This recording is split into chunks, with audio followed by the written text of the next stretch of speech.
traveling 607 miles per hour.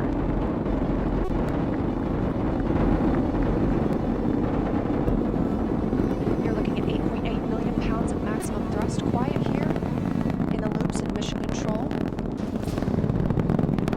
Full core stage engines throttling down ahead of passing through max Q.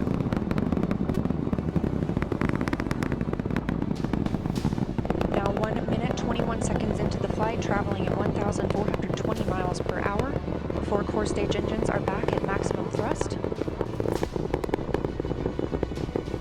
The next major milestone will be for the solid rocket boosters to cut off and jettison at about 2 minutes and 11 seconds into the flight, so about 30 seconds from now.